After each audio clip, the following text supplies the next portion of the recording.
मानव जातिमाथि नै चुनौती बनेर फैलिएको नोभल कोरोना कोभिड-19 ले नेपाल र नेपाली यतिखेर महामारीको सन्तासमा छ।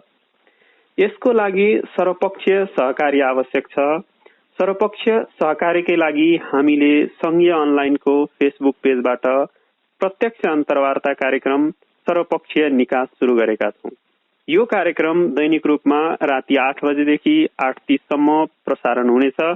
कार्यक्रमको उत्पादन, सम्पादन र प्रस्तुतिमा हामी दुवै, म डाक्टर रामदेव पण्डित र त्रिभुवन विश्वविद्यालयका उपप्राध्यापक विनोद कुमार विश्वकर्मा सर रहनुहुनेछ। आज हामीसँग अतिथिको रूपमा हुनुहुन्छ कार्यक्रममा युवा विश्लेषक, युवा उत्प्रेरक सन्तोष शाहजी। सन्तोष शाह सर, यहाँलाई स्वागत छ हाम्रो कार्यक्रममा। नमस्ते रामदेवजी। मैले सन्तोष सरको दिनचर्याबाटै सुरु गर्न चाहे। अहिले महामारीको बेला छ, सबैजनाको दिनचर्या बदलिएको छ। यहाँको दिनचर्या कसरी बितिरहेको छ? म घरमा बसेर पनि अलिक काममै व्यस्त छु, किनभने हाम्रो नेपाली इमर्जिङ लिडर्स प्रोग्रामका थुप्रै युवाहरू 52वटा जिल्लाबाट छन्। त्यसमध्ये लगभग धेरैजनाले, लगभग सबैजनाले भन्दा पनि हुन्छ, उहाँहरू अहिले आफ्नो आफ्नो क्षेत्रमा, आफ्नो आफ्नो जिल्लामा चाहिँ केही न केही उद्धार कार्यक्रममा चाहिँ व्यस्त। उहाँहरूलाई पनि मैले जानेको जति, बुझेको जति चाहिँ सहयोग गर्ने उसमा चाहिँ छु आफ्नो तरिकाले। अनि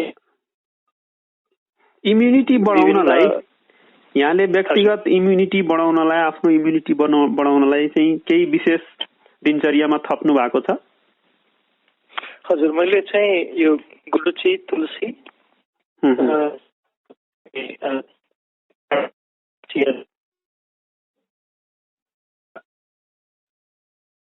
त्यसपछि हल्का यो व्यायाम पनि, अहिले त हावा पनि स्वच्छ भएको छ काठमाडौँको। हजुर, त्यो आफ्नो त्यो ब्रिदिङ एक्सर्साइजहरू पनि कता बढाएको छु। बिहान यी सब गरिराख्नु भएको छ। मैले यहाँलाई यहाँलाई मैले अब हाम्रो कार्यक्रमको मूल विषयवस्तुतिर लगेँ। अहिले यो महामारीको संवेदनशील अवस्थामा पनि नेपालमा सामूहिक वा सर्वपक्षीय सहकार्य हुन नसक्नुको कारणहरू के देख्नुहुन्छ? यसको मेन त तयारी थिएन। यो लकडाउन एकाएक आयो र हामी कहाँ घरबाट काम गर्ने कल्चर पनि त्यति साह्रो छैन। घरबाट काम गर्ने हामी कहाँ कस्तो छ भने कुनै पनि काम गर्नु पर्यो भने भेटेरै मिटिङ बस्नुपर्ने। यो अब बल्ल अहिले लकडाउनमा मान्छेहरूले चाहिँ अब यो ग्रुप मिटिङ, अनलाइन मिटिङ, अनलाइनबाट काम गर्न सिकिराखेका छन्। सिक्ने भन्दा पनि हजुर work from home, stay from home, work from home. यो त कार्य गर्ने टाइम हो, यो त सिक्ने टाइम भयो। र अब विदेशतिर चाहिँ अब जस्तो एउटै कम्पनी 10वटा सहरमा फैलिएको हुन्छ, उनीहरू मिटिङ गरेर बस्दैनन्, यो स्काइप, जुम, भिडियो कलहरूबाटै चलाइराखेका हुन्छन् आफ्नो कामहरू। यसकारण उनीहरूलाई चाहिँ अलिक सजिलो भएको छ। हामी चाहिँ कुनै पनि कुरा, जस्तो कुनै अफिसले केही कार्यक्रम पब्लिक गर्यो भने वेबसाइटमा, इमेलमा जति डिटेल राखे पनि हामी त्यो अफिसमा गएर भेटेरै बुझ्न चाहन्छौँ। हाम्रो यो कल्चर हो, जुन एक किसिमले राम्रो पनि हो, किनभने जति ह्युमन टु ह्युमन इन्टरेक्सन हुन्छ त्यति जीवन स्तरको लागि राम्रो हो। तर अब लकडाउनको स्थितिमा के भइदियो भने हामी सब आफ्नो आफ्नो घरमा अड्क्यौँ र अनलाइन काम गर्न जान्नेहरूलाई चाहिँ सजिलो भयो। जसलाई चाहिँ यो अनलाइन काम गर्न अलिक गाह्रो छ उहाँहरूलाई चाहिँ अब भर्खर सिक्दै हुनुहुन्छ, त्यही भएर एउटा कोअर्डिनेसनको पनि कमी। यो अब यहाँले भन्नुभएको त ठ्याक्कै यो व्यक्तिगत काम, अफिसियल काम, व्यापारिक कामको सन्दर्भमा भयो। अहिले जुन समस्यामा परेका मान्छेहरू छन् अथवा समस्या जुन आउनेवाला छ त्यसबाट पनि धेरै मान्छे प्रभावित हुनेवाला छन्, तिनीहरूलाई सहयोग गर्ने, उद्धार गर्ने अथवा यो समस्याबाट निकास पाउने कुरामा चाहिँ जुन ग्रुप वर्क हुनु पर्थ्यो नि सरकारको अथवा अरू पक्षहरूको, त्यो चाहिँ हुन नसक्नुको कारण के देखिराख्नु भएको? यसको त सरकारको जो मेन लिडरसिपमा हुनुहुन्छ, जस्तो कुनै कुनै देशको अहिले हेर्नु हो भने लकडाउन त अहिले लगभग विश्वभरि नै छ। कुनै कुनै देशमा हेर्नु हो भने राष्ट्रपति, प्रधानमन्त्री, स्वास्थ्य मन्त्री आफै अस्पताल जाने, आफै उद्धारमा लाग्ने कार्यहरू भइरहेको छ। हाम्रो देशको कन्डिसनमा प्रधानमन्त्रीको आफ्नै स्वास्थ्य बिग्रेको अवस्थामा उहाँ आफै जान सक्ने स्थिति पनि छैन। स्वास्थ्य मन्त्री पनि त्यति साह्रो एक्टिभ भएको कतै पनि देखिएको छैन र त्यो कन्डिसनमा उहाँहरूले एउटा टोली गठन गरेर जस्तो यो भूकम्प पश्चात यो कमिसन खडा गरियो। त्यसको कारण के पनि अरबौं रुपियाँ आएर पनि भएको हुन सक्छ। अब यो कोभिडको लागि त हामीलाई कतै विदेशबाट कतैबाट केही पैसा आएको त छैन, तर सरकारसँग पक्कै पनि विपदको फन्ड प्रधानमन्त्रीको राहत कोषमा थुप्रै पैसा आइ नै राखेको होला। स्वास्थ्य मन्त्रालय यसैको लागि छ, संयुक्त राष्ट्र सङ्घको पनि वर्ल्ड हेल्थ अर्गनाइजेसन छ। यिनीहरूलाई नै समन्वय गरेर र ठिक छ स्वास्थ्य मन्त्री आफै फिल्डमा जान चाहनुहुन्न, प्रधानमन्त्री जान सक्ने स्थितिमा हुनुहुन्न भने एउटा चाहिँ टिमको गठन गरेर कमिसनको गठन गरेर फलानुलाई सिइओ फलानुलाई प्रवक्ता बनाएर खटाइदिएको भए चाहिँ कमसेकम उहाँहरूसँग त्यो एउटा बजेट हुन्थ्यो, एउटा चाहिँ म्यान्डेट हुन्थ्यो र उहाँहरू हिँड्नुहुन्थ्यो होला। उहाँहरूले चाहिँ ल ठिक छ मलाई चाहिँ 100 जना चाहिँ युथ भलन्टियरहरू चाहिएको छ जो चाहिँ विभिन्न जिल्लामा गएर उद्धारहरूको कार्य गर्न सक्छ भनेको भए त युवाहरू निस्किन्थ्यो होला। 100वटा होइन हजारौं नेपाली युवाहरू चाहिँ अहिले बाटोमा उर्लिन्थ्यो। तर अहिले त हामी त भलन्टियर पनि गर्न जाने स्थितिमा छैन, किनभने पर्मिसन कहाँबाट लिने, पुलिसले फेरि त्यो समात्ने हो कि भन्ने पनि डर हुँदाखेरि यो एकदमै अन्योलको र एकदमै डिसकोअर्डिनेटेड स्थिति चाहिँ अहिले देशको चाहिँ छ। अब सरकारले सर्वपक्षीय सहकार्यको लागि एकखालको पहल कदमी लिनु पर्थ्यो, त्यो त लिएको छैन। तर सरकारले यो जुन खालको संवेदनशीलता देखाउनु पर्थ्यो त्यसलाई पनि त्यो एकखालले मूढ रूपले प्रस्तुत भएर अलिकति राजनीतिक रूपमा अर्कै छक्का पञ्जा गर्ने, चलखेल गर्ने, अध्यादेश ल्याउने अनि अर्कै मनोविज्ञानबाट अगाडि बढेको देखिन्छ। यसलाई चाहिँ कसरी लिनुहुन्छ? अब यो एकचोटि हामी उहाँहरूको कुर्सी या खाटमा बसेर एकचोटि हेरौँ। उहाँहरू मन्त्री क्वार्टरमा, प्रधानमन्त्री क्वार्टरमा राम्ररी बसिराख्नु भएको छ, बिजुली बत्ती आइराखेको छ, खाना आइराखेको छ, वरिपरि बस्ने मान्छेहरू त्यहाँ भित्रै बस्न पाइराखेका छन् भनेपछि चाहिँ यो लकडाउनले उहाँहरूको काम चाहिँ असहज भन्दा पनि एक किसिमले हेरेर नै सहज पारेको छ। उहाँहरूको दिनचर्यालाई भेट्ने मान्छेहरू कमाएका छन्, गुनासो पोख्ने मान्छेहरू कमाएका छन्, चिठीहरू आइपुगिराखेको छैन, कार्यालय बन्द छ। यसकारण चाहिँ उहाँहरूले एउटा होलिडे जस्तो पनि लागिराखेको होला र यो होलिडे सिचुएसनमा उहाँहरूले एउटा त्यो बिदामा आफूले यो सिचुएसनलाई फाइदामा लिने एउटा राजनीतिक कर्मीको हिसाबले चाहिँ उहाँहरूले त्यसलाई एडभान्टेजको रूपमा लिनुभएको होला। तर इतिहासले चाहिँ यसलाई चाहिँ एकदमै नकारात्मक रूपमा चाहिँ हेर्नेछ। अब यो यस्तो बेलामा भूकम्पको टाइममा पनि रवैया यस्तै नै थियो। तर त्यतिबेला नेपाल आर्मी एक्टिभ थियो, नेपाल प्रहरी एक्टिभ थियो, हजारौं युवा संस्थाहरू एक्टिभ थिए, विदेशबाट पनि थुप्रै राहतहरू आए। यसकारण चाहिँ प्रधानमन्त्रीको कार्यालयबाट हुनुपर्ने कोअर्डिनेसन बिग्रे तापनि नभए तापनि कमसेकम प्लेन ल्यान्ड गरिरहेको थियो, मान्छेहरू आफै फिल्डमा गइराखेका थिए, विदेशबाट पनि सेनाहरू आएका थिए, उद्धारहरू गर्न हेलिकप्टर उडाइ थियो।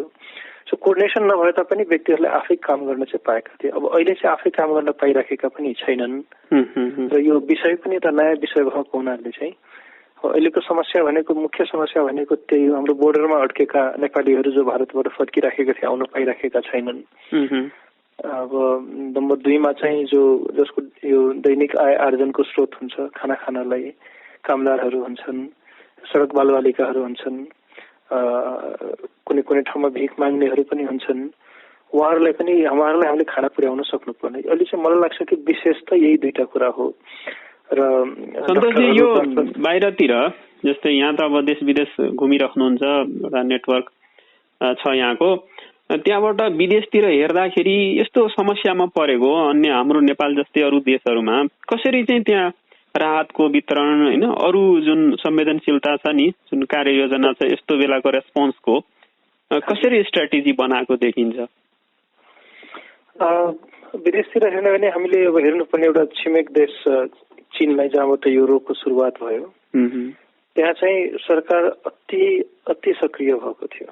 सक्रियता रातारात नयाँ अस्पताल खोल्नेदेखि लिएर के भन्छ रातारात नयाँ अस्पताल खोल्नेदेखि लिएर र उहाँहरूले चाहिँ स्पेसिफिक कम्पनीहरू चाहिँ यो खाना वितरण गर्ने होम डेलिभरी गरिदिने कम्पनीहरूलाई नै उहाँले नियुक्त गर्नुभएको थियो, जसको चाहिँ त्यो रेखदेख चाहिँ एकदमै सरकारी तवरले नै भएको थियो। अब चाइना त असाध्यै मिलिटराइजेसन एउटा देश भएको हुनाले उनीहरूलाई त्यो डिसिप्लिन ल्याउन पनि सजिलो छ र ठाउँ ठाउँको पसलहरू खोलेका थिए। हरेक एरियामा खाद्य पदार्थको पसलहरू तोकिएको थियो त्यति बेला।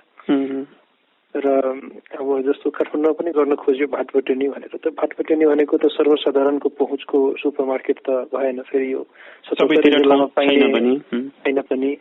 यस कारण चाहिँ त्यो सँगसँगै अरू पनि ठाउँहरू किराना पसलहरूलाई चाहिँ तोकिएको भए चाहिँ एउटा यसले एउटा सकारात्मक रूप लिन सक्थ्यो। फेरि अस्पताल पनि हाम्रो अहिलेसम्म पब्लिक गरिएको छैन। टेकुको एउटा अस्पताल बाहेक देशको अरू अस्पतालहरू तोकिएर पब्लिक गरिएको चाहिँ छैन।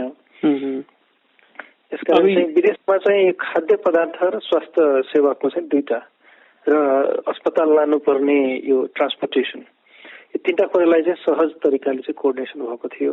हाम्रो छिमेक राष्ट्र भारतमा पनि हेर्न सक्छौँ, असाध्यै ठुलो देश छ, ठुलो जनसङ्ख्या छ, त्यही पनि कोअर्डिनेसन त्यहाँ राम्रै भएको छ। स्टेट अनुसार हरेक स्टेटले एउटै मापदण्डमा चाहिँ अप्लाई गरेको छ।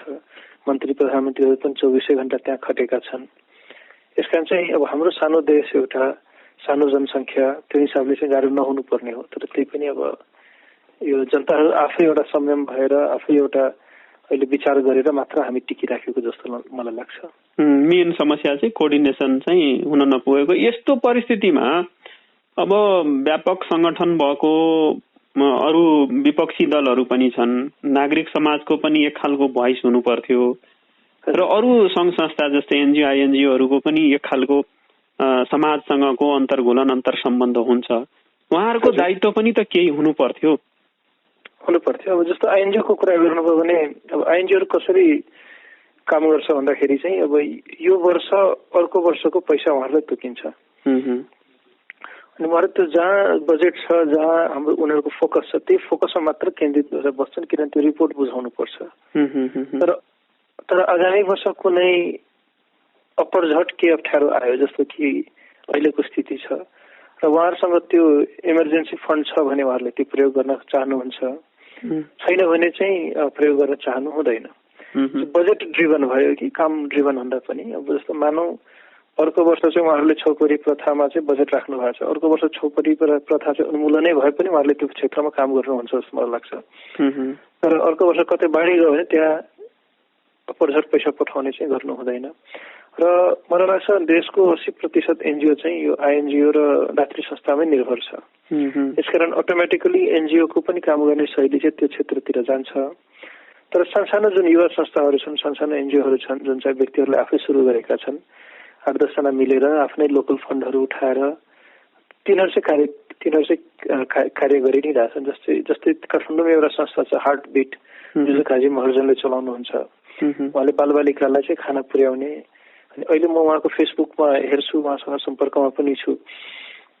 उहाँले त्यो स्ट्रिट किड्स त भयो, फ्याक्ट्रीको कामदारहरू समेतमा खाना पुर्याउने काम चाहिँ उहाँको संस्थाले गरिराखेको छ, दिनहुँ नै गरिराखेका छ।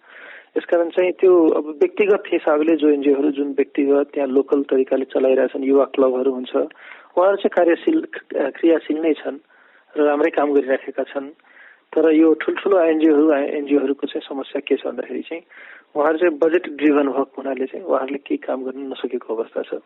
जबकि मानवताको हिसाबले हेर्ने हो भने यस्तो समयमा हो एनजिओ काम लाग्ने, सरकारको कोअर्डिनेसन बिग्रियो, सरकार काम गर्न त्यति साह्रो सकेन भन्ने खण्डमा नै एनजिओ आइएनजिओहरूको चाहिँ काम आउँछ। त्यही भएर विश्वभरि चाहिँ एनजिओ आइएनजिओले राम्रो नाम कमाएको हुन्छ, किन विपदको बेला उहाँहरूको ठुलो भूमिका हुन्छ।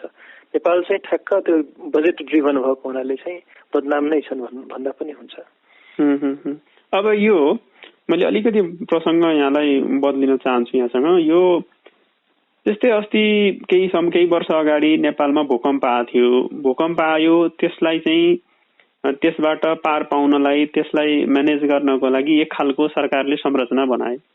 फेरि अहिले महामारी अर्को एउटा कोरोनाको आएको छ, यो रोगको, यसलाई एउटा संयोजन गर्नको लागि एक खालको कमिटी बनायो। फेरि भविष्यमा यस्तो खालको आउँछ, प्रत्येक पटक एक खालको समिति बनाउने, त्यसले चाहिँ काम गर्न नसक्ने, तर त्यसमा फेरि मल्टी सेक्टोरियल कोअर्डिनेसन चाहिँ हरेक पटक आवश्यक देखिन्छ।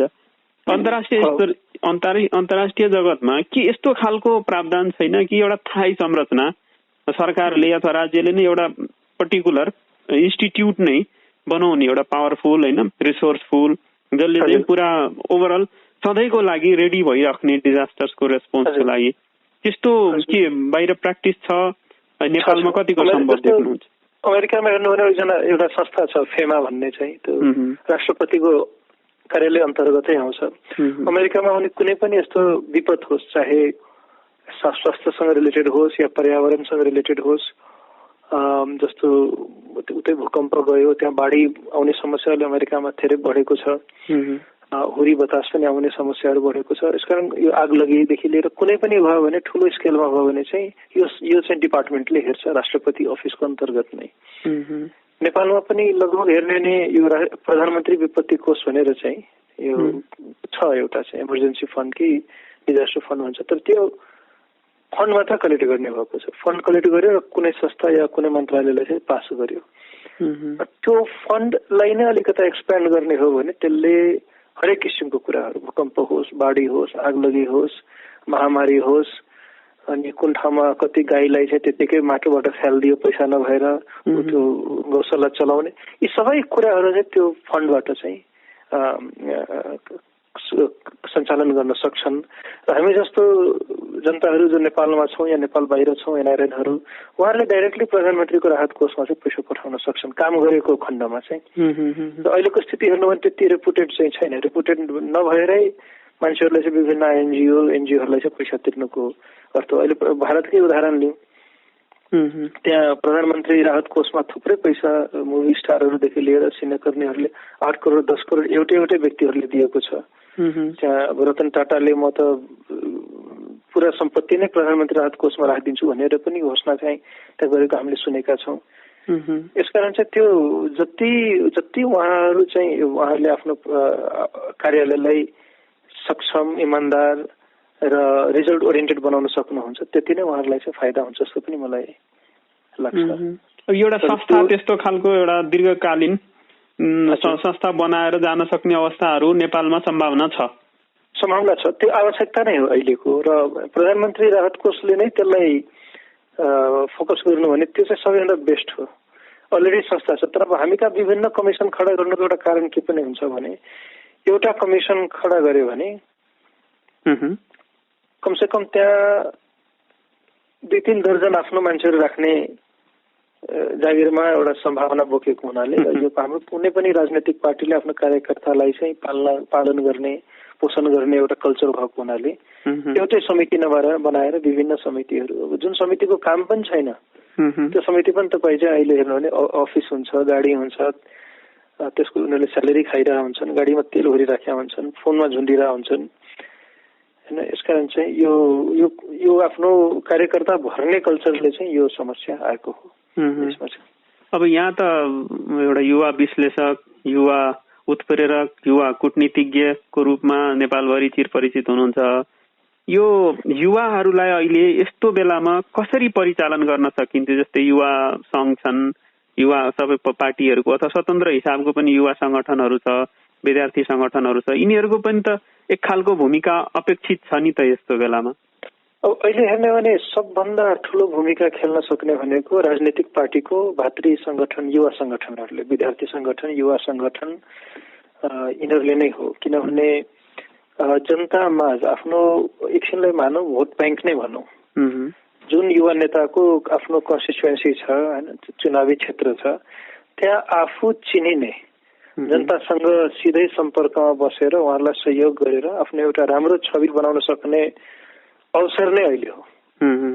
चाहे त्यो भोटको लागि होस् या एउटा चाहिँ शुभ कार्यको लागि होस् या दुवै कार्यको लागि होस्, यो ठुलो अवसर छ। र हेर्ने हो भने अहिले भर्खर खोलेको युवा संस्था, साधारण संस्थाहरूले भन्दा युवा नेताहरूले चाहिँ यो सरकारी अफिसहरू जस्तो चाहे त्यो नगरपालिका होस् या सिडिओ कार्यालय होस् या मन्त्रालय होस्, त्यहाँसम्म सम्पर्क बनाउन सक्ने एडभान्टेज भनौँ त्यो चाहिँ युवा भातृ संगठनहरूसँगै हुन्छ राजनीतिक पार्टीको।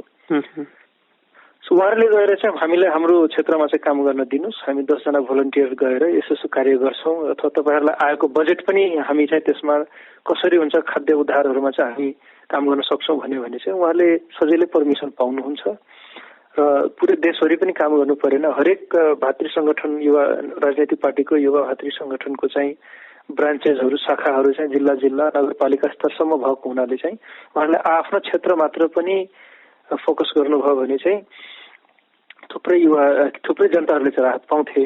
र अझ त्योभन्दा राम्रो अझ के हुन्थ्यो भने मानव जस्तो कोही एउटा विद्यार्थी युवा नेता छ भने उसले त्यही भएको लोकल एनजिओसँग समन्वय गर्ने हो भने त्यो एनजिओसँग पनि त क्षमता छ, बजेट छ, म्यान पावर छ र अध्ययन गर्ने मुख्य त के छ भने उहाँसँग अध्ययन गर्ने क्षमता छ। त्यो र नगरपालिकासँग समन्वय गर्ने हो भने रातारात त्यो हाम्रो युवा नेता चाहिँ हिरो पनि हुन्छ र उसले एउटा राम्रो काम पनि गर्छ र उसको कामलाई मान्छेले पछि गएर बिर्सिनेवाला पनि हुँदैन। चाहिँ सबै अवसरहरू चाहिँ हाम्रो युवा नेताहरूसँग छ, युवा संस्थाहरूसँग छ, लोकल एनजिओहरूसँग छ।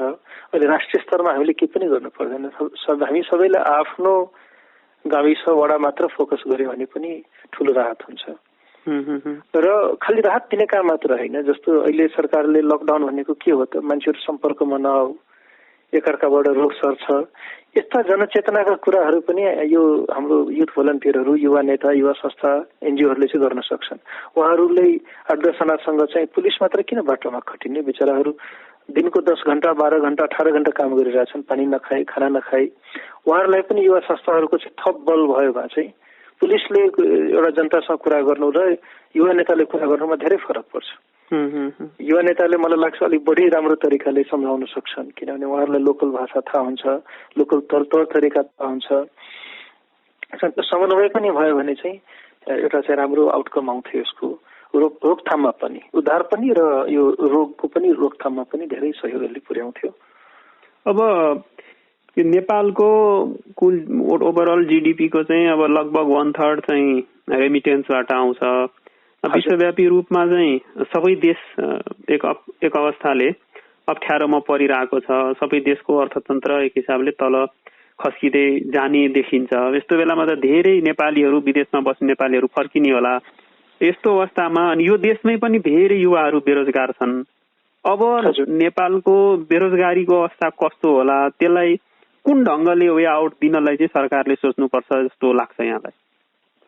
अब हाम्रो नेपाली युवाहरू जो विदेश पलायन भएका छन्, चाहे त्यो काम गर्नको लागि होस् या पढ्नको लागि होस्, काम गर्नमा पनि लेबरकै लागि होस् या कुनै टेक्निकल जबहरूको लागि गएको होस्, उहाँहरूलाई नेपाल फर्काउने र उहाँहरूको सिप दक्षता र लेबरलाई पनि देशकै विकासमा लगाउने, देशकै अर्थतन्त्रमा लगाउने, यो त देश सरकारसँग योजना नै हुनुपर्छ सुरुदेखि नै।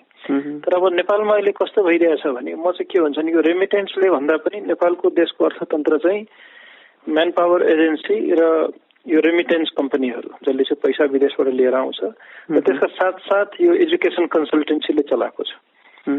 हरेक दिन तपाईँको कस्तो छ भने गाउँमा जानु भने पढे लेखेकोलाई चाहिँ एजुकेसन कन्सल्टेन्सीले र नपढे लेखेकोलाई चाहिँ यो म्यान पावर कम्पनीले चाहिँ तिमीहरू विदेश जानुपर्छ, विदेश तिमीहरू गएन भने तिम्रो चाहिँ हरुवा हो, तिमीहरू काम लाग्ने हो भन्ने कुरामा चाहिँ कन्भिन्स गरिदिएको हुनाले चाहिँ हाम्रो मान्छेहरू चाहिँ बाहिर गइराखेका छन्। यही बसेर पनि काम गर्नेहरूले चाहिँ राम्रै गरिराखेका छन्, यही पनि पढेकाहरूले राम्रै काम गर्न सकिराखेका छन्। यसकारण चाहिँ त्यो कारण हो। अब जहाँसम्म हाम्रो जो विदेशमा बसेका युवाहरू छन् उहाँहरूलाई के समस्या पर्छ भन्दाखेरि चाहिँ मलाई लाग्छ जुन हाम्रो प्राय ठुलो संख्याको हिसाबले सबैभन्दा ठुलो संख्या हाम्रो चाहिँ मिडल इस्ट, भारत र मलेसियामा छन्। यो तीनटै क्षेत्रमा प्राय काम गर्ने भनेको हाम्रो चाहिँ लेबर जबहरू बढी छन्। कोही फ्याक्ट्रीमा छ, कोही कन्स्ट्रक्सनमा छ। भारतमा चाहिँ हरेक मिक्स्ड छ, तर भारतमा पनि सर्भिस इन्डस्ट्रीमा हाम्रो जनसङ्ख्या चाहिँ ठुलो छ त्यहाँ बाहिर गएका मध्ये। यो तीनटै क्षेत्रमा चाहिँ यसले त्यति साह्रो फरक पार्छ जस्तो चाहिँ मलाई लाग्दैन। किन भन्दाखेरि चाहिँ नेपाली कामदारहरू चाहिँ बढी रुचाएको देशहरू हो यिनीहरू। भारतमा पनि हेर्नुभयो भने चाहिँ भारतीय इम्प्लोयरहरूले चाहिँ बिहार, यूपी या वेस्ट बंगालको भन्दा नेपालकोलाई चाहिँ बढी विश्वास गर्छन् र फेसिलिटी पनि राम्रै दिन्छन्। यसकारण चाहिँ भोलि अर्थतन्त्र घट्यो, कुनै फ्याक्ट्रीमा स्टाफै घटाउनु पर्यो, कुनै पसलमा स्टाफ घटाउनु पर्यो भने चाहिँ सकेसम्म चाहिँ नेपालीले चाहिँ घटाउन चाहँदैनन् होला। मिडल इस्टको पनि त्यही छ, मलेसियाको पनि त्यही छ। मलेसियाको फ्याक्ट्रीहरूको जति पनि मेजर फ्याक्ट्रीहरू छन् मलेसियामा सबै एग्रो बेस्ड छन्, जसको डिमान्ड वर्ल्ड वाइड जहिले पनि रहि नै रहन्छ। यसको चाहिँ यी देशहरू जहाँ चाहिँ संख्याको हिसाबले ठुलो छ त्यसलाई त्यति साह्रो असर चाहिँ नपर्ला। तर जुन विकसित देशहरू छ जस्तो युरोप, अस्ट्रेलिया, अमेरिका, यतातिर चाहिँ डेफिनेटली चाहिँ फरक पर्छ। किनभने अमेरिकी सरकारले त $2 ट्रिलियन भनेको हाम्रो 400 वर्षको हाम्रो राष्ट्रिय बजेट हो। त्यो त्यत्रो ठुलो पैसा चाहिँ उहाँहरूले चाहिँ आफ्नो जनतालाई चाहिँ $1200 हरेक पर व्यक्ति चाहिँ एउटा उधारको हिसाबले चाहिँ चेक पठाइराखेको अवस्थामा चाहिँ भोलि चाहिँ रेस्टुरेन्ट होस् या केही होस्, अमेरिकन नागरिकहरूले नै काम गर्न चाह्यो भने चाहिँ उसलाई चाहिँ एउटा प्रायोरिटीमा राख्ने र के भन्छ, अब अहिले धेरै हेर्नुभयो भने अमेरिकामा चाहिँ चाइनिज रेस्टुरेन्टहरू चाहिँ अब बन्द हुने स्थितिमा जान्छन्। त्यहाँ हाम्रो साउथ एसियाका मान्छेहरू थुप्रै काम गर्छन्। यसको असर चाहिँ त्यहाँ डेफिनेटली देखिन जान्छ। पढ्न जानेहरू पनि प्राय के गर्छन् भने पुरै पैसा लिएर जाँदैनन्। एक वर्ष पैसा तिर्छु कलेजलाई, दोस्रो वर्षदेखि त्यही कमाएर चाहिँ हामी तिर्छौँ भन्नेतिर लाग्छन् होइन। भोलि त्यतातिर चाहिँ अप्ठ्यारो पर्यो भने चाहिँ त्यो चाहिँ एउटा नेपाली जनताहरूलाई चाहिँ अलिकति बाहिर बस्ने विकसित मुलुकहरूमा चाहिँ डेफिनेटली फरक पर्छ। अब यो सन्तोष सर, यहाँले केही समयदेखि कृषिमा पनि अनुसन्धान गरिरहेको, केही गर्न खोजिरहेको जस्तो चाहिँ देखिन्छ, त्यो अध्ययन गर्न पाछौँ।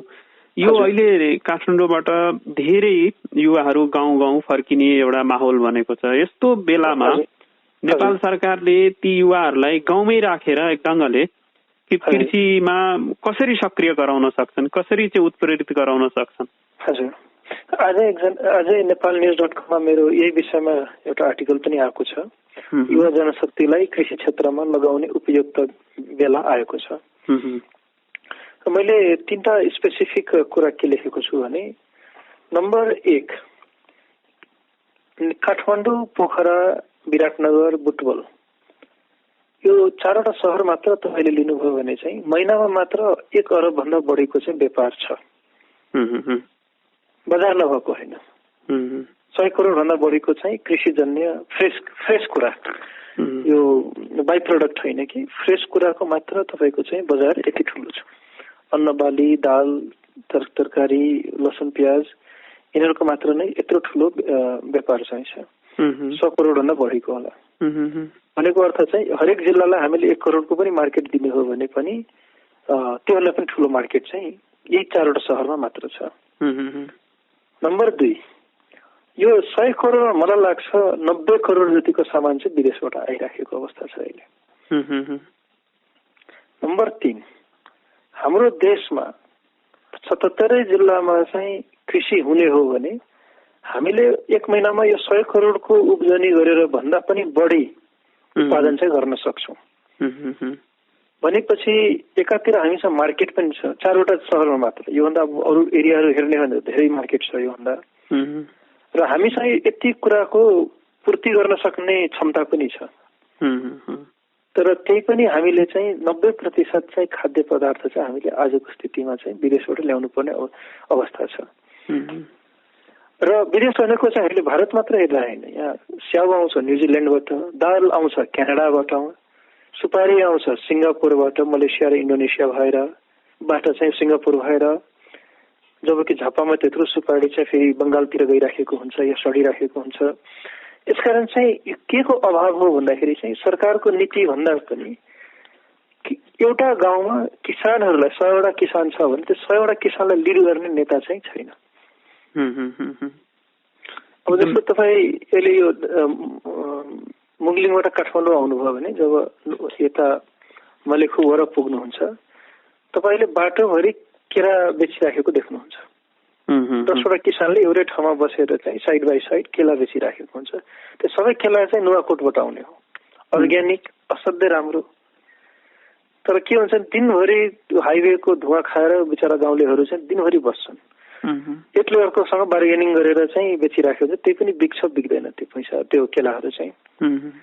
तर त्यही गाउँमा नुवाकोटमा एउटा युथले चाहिँ 10 वटा किसानबाट चाहिँ किनेर एकमुष्ट एउटा सानो पिकअप भाडा गरेर या त्यही नाइट बस डे बसमा राखेर काठमाडौँ ल्याएर एउटा फलफुल पसललाई चाहिँ बेच्ने प्रयास चाहिँ गर्दैन।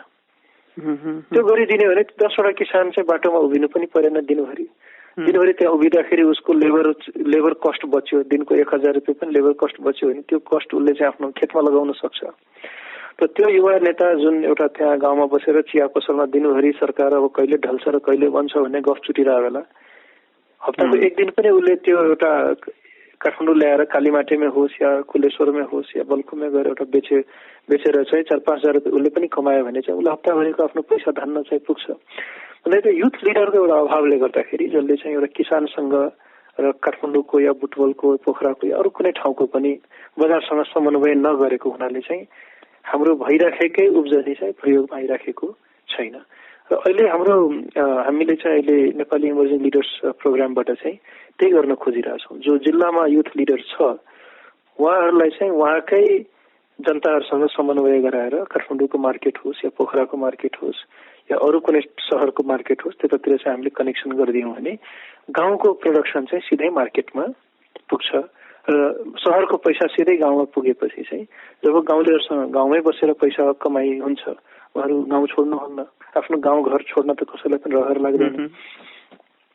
यसका चाहिँ सिम्पल यसको सल्युसन के छ भने गाउँमा फलिरहेको अब जस्तो नुवाकोटमा फलिरहेको केलाहरूले नै काठमाडौँको मार्केट पायो भने त त्यही खेतीले व्यस्त पर्छ गाउँलेहरूलाई, पैसा गाउँसम्म पुग्छ।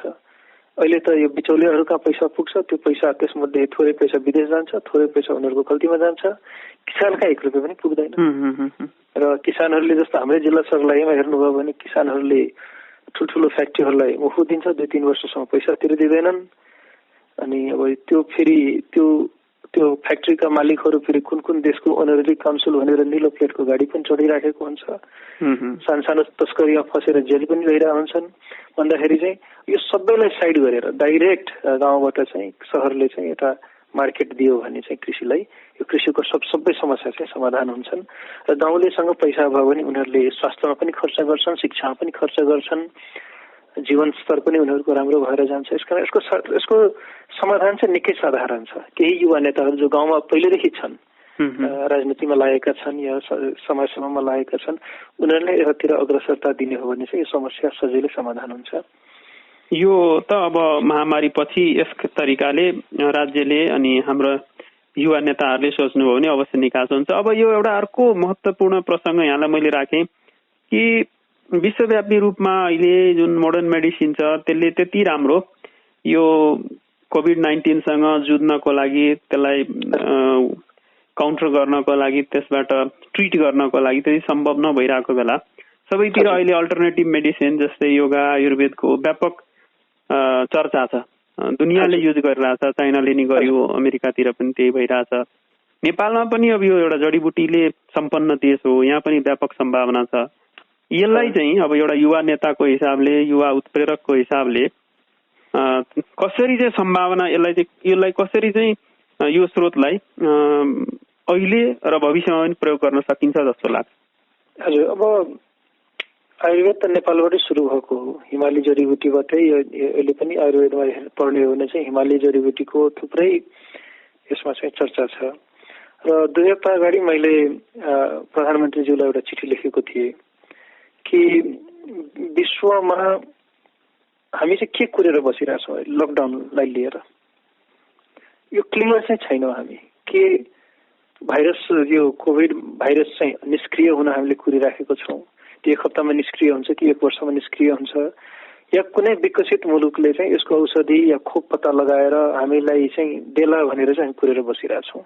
यसमा हामी अझ पनि क्लियर चाहिँ छैनौँ, कुनै दात्री संस्थाले आएर दिन्छ कि।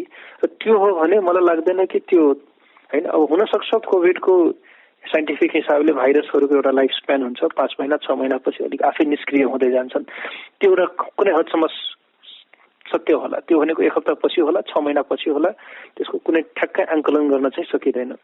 तर यो विदेशीहरूले औषधि पत्ता लगाउला, भ्याक्सिन पत्ता लगाउला र हामीलाई चाहिँ फ्रीमा युएनको मार्फत या कुनै दात्री निकाय मार्फत देला भन्ने कुरामा चाहिँ मलाई विश्वास छैन। यसको मुख्य कारण के हो भन्दाखेरि यो रोगले विकसित मुलुकहरू धेरै ग्रसित छन्। यसकारण त्यो औषधि त्यो भ्याक्सिन सबैभन्दा पहिला चाहिँ आफ्नै देशवासीहरूलाई उहाँहरूले दिन्छ। त त्यसपछि बचे खुचेको चाहिँ या एक्स्ट्रा प्रोडक्सन गरेर हामीले दिँदा भनेको चाहिँ त्यो कमसेकम 5-6 महिना पछिको कुरा हो। त्यसकारण चाहिँ हामीले अब के गर्नुपर्छ भन्दाखेरि चाहिँ आयुर्वेदमै यसको निकास खोज्नुपर्छ। मैले अब कतै पढेको थिएँ कि बेलायतको राजकुमार प्रिन्स चार्ल्स पनि आयुर्वेद पद्धतिबाटै निको हुनुभयो। उहाँहरूले त अब आयुर्वेदबाट म निको भयो भनेर त कहिले पनि भन्दैन, किनभने यो फार्मास्युटिकल व्यापार भनेको त अरबौं खरबौंको रुपियाँको हो, त्यसमा हुन सक्छ उहाँहरूको पनि केही न केही लगानी होला हैन भन्दाखेरि चाहिँ त्यहाँ उहाँहरूले चाहिँ यो कुरालाई एक्सेप्ट गर्नुहुन्छ जस्तो मलाई लाग्दैन। तर अब सम्भावना छ, किनभने जसरी निको भयो उहाँहरूलाई आफ्नो फाइदा हुने काम त जसले पनि गर्छ। यसको चाहिँ हामीले आयुर्वेदमै यसको चाहिँ नेपालकै मैले प्रधानमन्त्रीलाई पनि के सरसल्लाह दिए भने त्रिभुवन विश्वविद्यालय अन्तर्गत नै आयुर्वेद विभाग छ। बाबा रामदेवको पनि यहाँ राम्रो आयुर्वेदमा चाहिँ प्रशिक्षणदेखि लिएर औषधि वितरण बिक्री वितरणदेखि लिएर सबै छ। देशमा आयुर्वेदिक डाक्टरहरू पनि छन्, आयुर्वेदिक प्रोफेसरहरू पनि हुनुहुन्छ भनेपछि 8-10 जनाको एउटा टिम बनाएर एकजनाले लिडरसिप दिएर तपाईहरु एक हप्तामा एक महिनामा एउटा औषधि निकाल्नुस् भनेर पनि एउटा आइडिया दिन सक्नुहुन्थ्यो हैन। अब जस्तो थुप्रै हामीले सुनिरहेका छौं, तपाईले नै धेरै लेख्नु भएको छ आर्टिकलहरू कि गिलोय, तुलसी यी कुराहरूले चाहिँ रोगसँग लड्ने क्षमता चाहिँ एकदमै निर्माण गर्छ भनेपछि त त्यो त जतातिर पाइन। तुलसी त सबैको घर अगाडि पाइने एउटा हाम्रो धार्मिक रुख भन्छ। धार्मिक रुख भनेको के भन्दाखेरि धार्मिक हो भने त्यो त्यसको जगेर्ना भइरहेको छ र आवश्यकता परेको बेलामा घर अगाडि नै पाइन्छ भनेर हो। त्यसपछि अब यो नयाँ बायोटेक्नोलोजीहरू युज गरेर यी जडीबुटीहरूको एक्सट्र्याक्ट निकालेर हाई कन्सन्ट्रेसन निकालेर पनि हामीले अहिले जो पोजिटिभ टेस्ट भएर उपचारार्थ हुनुहुन्छ त्यसमध्ये कसैले मान्नुभयो भने अब आयुर्वेदिकको त राम्रो के छ भने साइड इफेक्ट त केही पनि छैन। यसकारण चाहिँ उहाँहरूलाई दिएर र उहाँहरूले चाहिँ हप्ता 2 हप्तामै उहाँहरूको चाहिँ स्थिति एलोपेथी भन्दा स्ट्रङ भयो भने त हामीसँग त यी जडीबुटीहरू पर्याप्त छन्। हरेक गाउँमा छ, गाउँलेहरूलाई थाहा हुँदैन, साइडमै जडीबुटीहरू चाहिँ फलिराखेको हुन्छ। र जस्तो तुलसी गुडुचीहरू 2 महिना 3 महिनामा प्रोडक्सन गरेर निकाल्न सकिन्छ भन्दाखेरि त हामीले नै उल्टो अझ विश्वलाई नै एउटा औषधि चाहिँ हामीले चार्ज गरेर या फ्रीमा सरकारले नेपाल सरकारले जहिले पनि विदेशबाट फ्रीमा लिने गरेको छ, हामीले पनि दिन सक्छौँ। एउटा देशको इज्जत हुन्छ। यसकारण चाहिँ यतातिर ठुलो अपर्च्युनिटी चाहिँ मलाई लाग्छ अहिले देशले चाहिँ गुमाइराखेको छ। अब एउटा योजना अनि एउटा लगानी एउटा सक्रियता आवश्यक छ यस क्षेत्रमा। यसो हुँदाखेरि चाहिँ बढ्न सकिन्छ जस्तो हजुरको धारणा छ। अब मैले सन्तोष सर अन्तिममा हाम्रो समय लगभग समाप्त हुने क्रममा छ। यो आम संचार यहाँ त अब संचारको क्षेत्रमा पनि एक खालको यहाँको राम्रो पकड छ, राम्रो दखल राख्नुहुन्छ। यस्तो बेलामा आम संचारको यो मास कम्युनिकेसनको मिडियाहरूको कतिको भूमिका देख्नुहुन्छ गुड गर्ने राम्रो गर्ने कुरामा चाहिँ? यसमा एकदम ठुलो भूमिका रहन सक्छ। अहिले पनि ढिलो भएको चाहिँ छैन। तर यसमा समस्या पनि के छ भने हाम्रो नेपाली मिडियाले कहिले पनि हेल्थ जर्नलिजमलाई चाहिँ फोकस गरेको छैन। हामी कहाँ अझ पनि राजनैतिक जर्नलिजम नै हावी हुन्छ बढी। कुनै देशमा चाहिँ आर्थिक न्युजहरूले चाहिँ ठुलो न्युज बनाइराखेको हुन्छ, कुनैमा चाहिँ सिनेस जगतले चाहिँ ठुलो न्युज बनाए। हामी कहाँ अझ पनि राजनीतिक न्युजहरूले चाहिँ ठुलो प्रायोरिटी पाएको छ र स्वास्थ्य पत्रकारहरूले चाहिँ प्रायोरिटी पाएको छैन। यसकारण मलाई लाग्छ अहिलेको समयमा स्वास्थ्य मन्त्रालयले देशमा भएकै औँलामा गन्न सकिने स्वास्थ्य पत्रकारहरूलाई बरु डबल स्यालेराइज गरेर सरकारले नै तिरेर, चाहे उहाँहरू प्राइभेट मिडियाको लागि काम गरोस्, आफ्नै ब्लग सुरु गरिराख्नु भएको छ, उहाँहरूलाई एउटा पुरस्कृत गरेर एउटा केही न केही छुट्टै रोयल्टी दिएर घरबाटै पनि उहाँहरूले थुप्रै विशेषज्ञहरूसँग कुराकानी गरेर उहाँहरूले यो समाचारहरू आर्टिकलहरू सम्प्रेषण गर्नुभयो भने टेलिभिजन, रेडियो, न्युज पेपर मार्फत यसले चाहिँ देशवासीलाई एउटा ठुलो राहत, ठुलो मार्गदर्शन चाहिँ गर्न सक्छ जस्तो मलाई लाग्छ।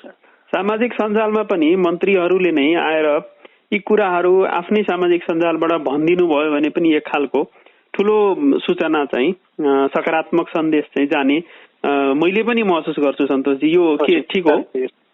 हजुर। अब मैले अन्तिममा यहाँलाई एउटा लिडरसिप एकाडेमीको यहाँ चेयरम्यानै हुनुहुन्छ र लिडरसिप एकाडेमीले नेपाल इमर्जिङ लिडर्स प्रोग्राम चलाइरहेको छ। त्यस अन्तर्गत देशव्यापी रूपमा धेरै युवा नेताहरू हुनुहुन्छ।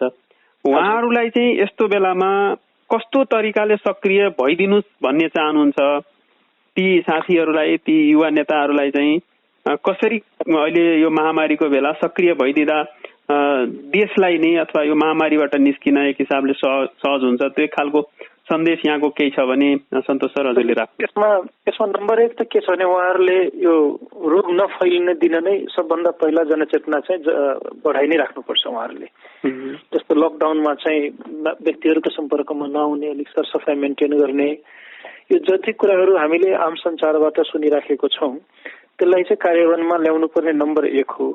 नम्बर 2, कमसे कम दिनहुँ 2 छाक खाना नपाएर जो चाहिँ भोलि गएर यसै भोकमारीबाटै मर्ने स्थितिमा छन् उहाँहरूले चाहिँ एउटा पत्ता लगाएर सरकारबाट आएको फन्ड जुन छ सबभन्दा पहिला सरकारले जिल्ला पठाएको फन्ड त कसैको खल्तीमा जान दिनु भएन, त्यो पनि हाम्रो युथहरूको एउटा जिम्मेवारी हो। यहाँबाट त स्वास्थ्य मन्त्रालय भनौँ या अर्थ मन्त्रालय हो, उहाँहरूले पैसा त पठाइदेला, ठिक ठाउँमा पुगेको पुगेन भन्ने पनि हामीले एउटा हेर्न सक्ने चाहिँ युथहरूले एउटा क्षमता राख्नुपर्छ। र त्यसपछि नम्बर 3 मा चाहिँ यो जुन हाम्रो चिया खाने जुन बानी छ, रक्सी खाने बानी छ देशमा, चिया कफी रक्सी, यो बानीलाई चाहिँ हामीले लङ टर्ममै कसरी हुन्छ, गाउँमै भएको तुलसी, पुदिना, गुडुची यिनीहरूबाट चाहिँ यसको चिया खाने बानी लाउन सकियो भने चाहिँ यो कोभिड मात्र होइन भविष्यमा अरू रोगहरूसँग पनि हाम्रो देशवासीहरूले चाहिँ लड्न सक्छन्। भन्दाखेरि चाहिँ यो धनी देशहरूमा चाहिँ रोगसँग लड्ने क्षमता बढी, गरिबहरूमा चाहिँ कम भन्ने हुँदैन। यसपालि त उल्टो देखियो, हामी के रोगसँग लड्ने क्षमता बढी देखियो। अझ हाम्रो जनताहरूले चाहिँ हरेक दिन तुलसी जुन चाहिँ फ्रीमा पाउन सक्छन्, बाटोको छेउछाउमा पनि लाउन सक्छन्, एउटा बोटबाट लाखौं बिउ निस्किन्छ तुलसीको, त्यो गएर सरकार त्यो एलानी जग्गाहरूमा पनि तुलसीको बोटहरू लगाइदियो भने गएर त्यहाँ पात टिप्ने, पात र डाँठबाट चाहिँ एउटा चिया बनाएर उमालेर पनि खायो भने मिठो चिया बन्छ त्यसको। यतातिर पनि हामीले अलिकता जनचेतना जगाउन सक्यो भने चाहिँ यो विदेशबाट आउने चिया कफीको पनि बजेट घट्थ्यो देशको, चिनी पनि आयात गर्नु पर्दैन थियो विदेशबाट, तुलसीको चिया बिना चिनीकै पनि राम्रै लाग्छ खानामा। यसकारण चाहिँ यतातिर पनि हाम्रो युथहरूले अलिकता काम गरिदिनु भयो भने चाहिँ यो देशको स्वास्थ्यको चाहिँ आज मात्र होइन भोलि मात्र होइन लङ टर्म नै यसले चाहिँ एउटा समाधान ल्याउँछ जस्तो मलाई लाग्छ। आजको सर्वपक्षीय निकास कार्यक्रममा हामीसँग हुनुहुन्थ्यो युवा विश्लेषक, युवा कूटनीतिज्ञ, युवा उत्प्रेरक सन्तोष शाहजी। सन्तोष शाह सर, यहाँले आज हाम्रो कार्यक्रममा आइदिएर दिनुभएको समय, दिनुभएको विचारको लागि यहाँलाई धेरै धेरै धन्यवाद। धेरै धन्यवाद डाक्टर रामदेवजी। मैले यहाँलाई बिदा गरेँ सन्तोष सर। धन्यवाद। Thank you.